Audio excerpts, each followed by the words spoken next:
this is Liam from Devlin's Audio Workshop, and I thought I'd put together a few quick videos going over some mix techniques that I often use in Logic Pro 9. In this video, I'm going to go over how to trigger MIDI from live drums using Logic's Drum Replacer. Okay, let's get started. Now, before you begin the mixing process, it's important that you go ahead and make sure that your tracks have been edited and any timing or performance issues have been taken care of. Now let's go ahead and listen to our raw tracks, and you can get an idea of what we're working with here.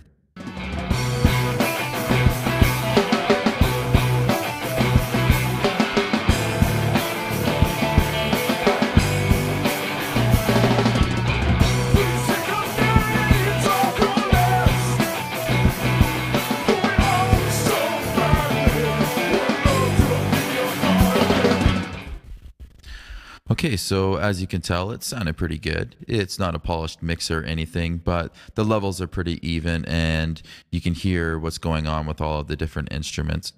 I take special care during the tracking process to get the source track sounding as close as possible to how I want the finished product to sound.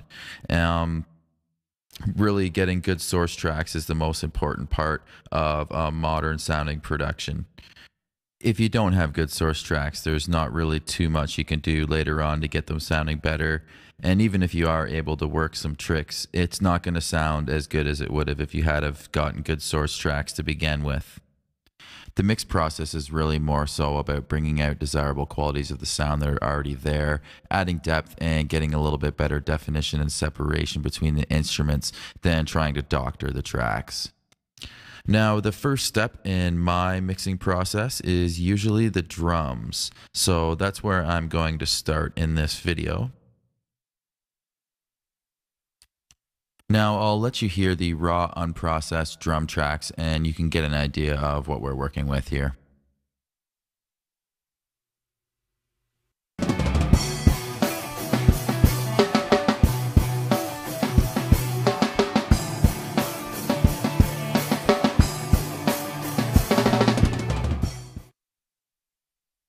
Okay, so that sounds pretty good. There's a little bit of bleed from the guitars and bass that were recorded in the same room. So to try to minimize that, we're going to use an expander, a noise gate, and we're going to blend samples with the original drum sounds. And in the end, it should sound pretty good. Now, before we can blend samples with the natural drum sounds, first we need to create MIDI tracks that we can use to trigger Steven Slate drums using Logic's Drum Replacer. There are alternatives to Logic's Drum Replacer software, such as Steven Slate Trigger and Drumagog, but I prefer to convert the drum hits to MIDI using Logic's Drum Replacer software because it allows me greater flexibility to match velocities and to delete any false notes. Okay, so I'm going to go ahead and let you hear how the raw bass drum track sounds.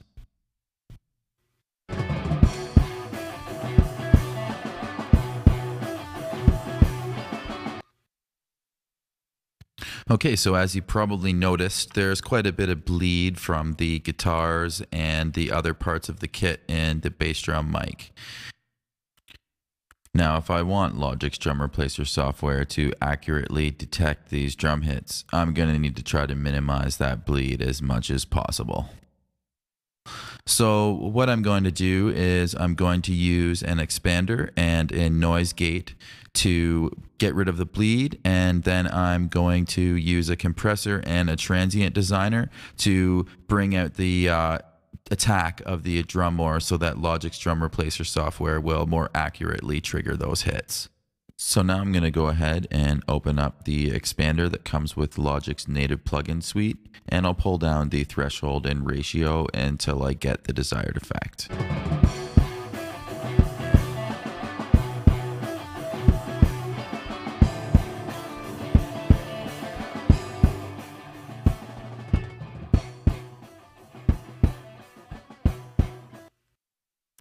Okay, so that minimized the bleed from the guitars and the rest of the kit quite a bit, but there's still a little bit that's getting through. So what I'm going to do is open up the noise gate that comes with Logic's native plugin suite, and I'm just going to bring up the threshold until it gets to the point where I can't hear the guitars and only the bass drum is poking through.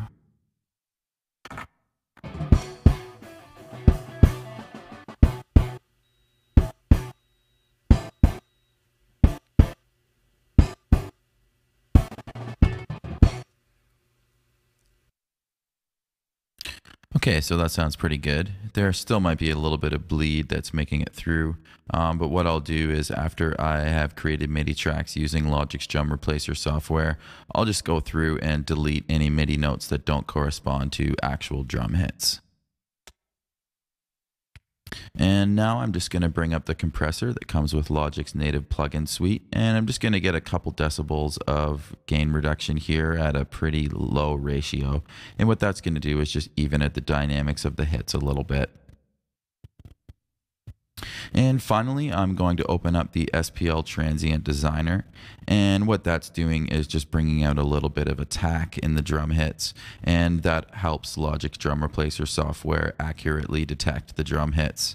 I found before I was using this that sometimes Logic's Drum Replacer software would detect the hits slightly after the raw drum hit. And that just kind of created a little bit of a flamming effect. When blending raw drum sounds with samples, it's important to remember that the timing of the sample and the raw drum hit need to be identical, or you're going to run into phase issues and you're going to lose punch. Okay, and now I'm just going to go ahead and use the same process to get the bleed out of the snare drum.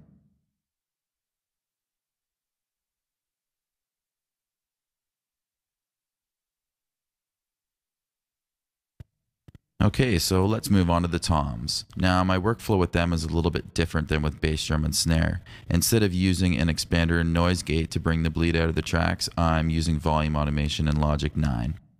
Let's go ahead and turn on automation, and you can see I have most of the volume curves drawn in here already. Now, what I'm doing is I'm bringing the volume down anywhere there isn't a tom hit. Now, I'll just go ahead and I'll show you a little bit of how this goes here.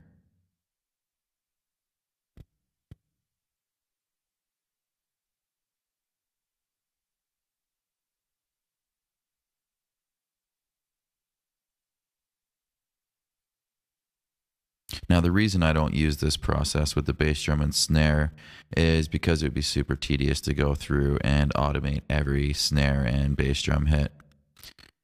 This method is preferable though because it allows you to have greater control in cutting out the bleed.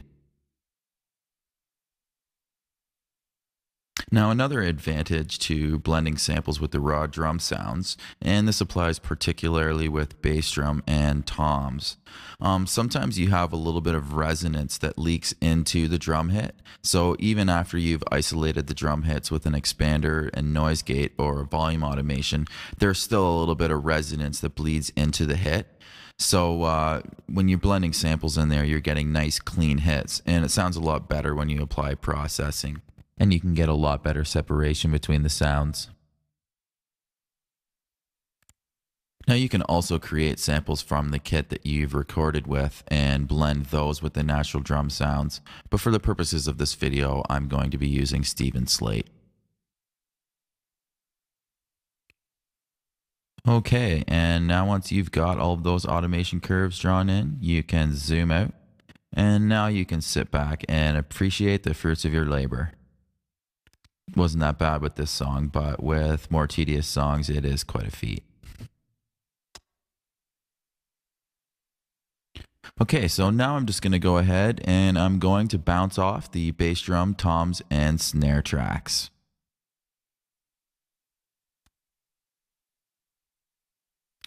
Okay, and now we have the bass drum, snare, and toms bounced down, and we have nice clean tracks for Logic's Drum Replacer software to work with. Now, I'm going to play the bass drum for you again, and this time keep an ear out for the resonance from the guitars and cymbals that's bleeding into the hits.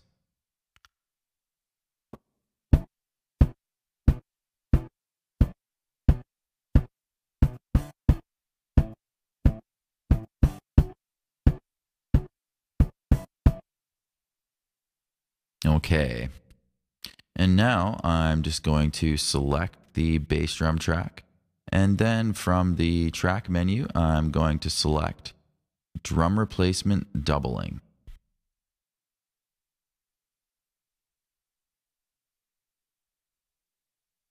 Now, everywhere there's a yellow line here is where Logic detects a drum hit. This looks pretty good, but if there's some hits that aren't being detected or some noise that's being detected as a hit, you can adjust the sensitivity control until you get the most accurate detection.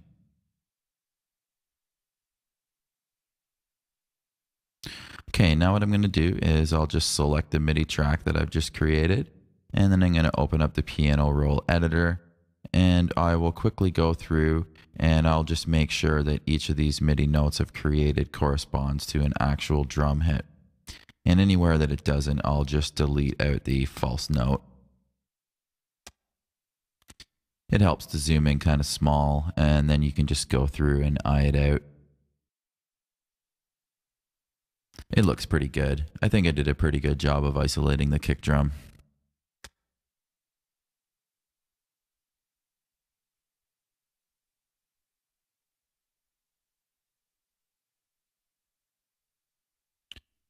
Here it appears as though the tom hits have bled through the noise gate on the bass drum, and Logic has detected them as hits and created MIDI notes. So I'm just going to listen and see if these are actual notes.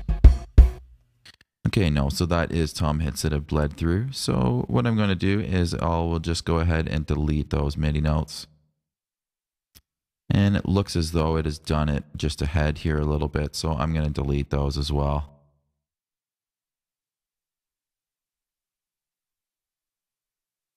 And this is usually a pretty quick process. It's kind of nice here because the playhead and the arrange window lines up with the playhead in the piano roll editor. So you can just go through and see if these notes correspond. And when they don't, you can just go down to the piano roll and cut those notes out.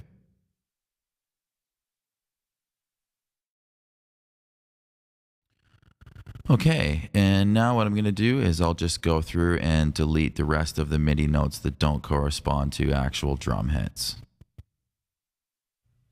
And that's it for this video. In the next video, we're going to be using the MIDI tracks we've created with Logic's Drum Replacer to trigger samples from Steven Slate drums, which will blend with the original drum tracks. Until then, peace.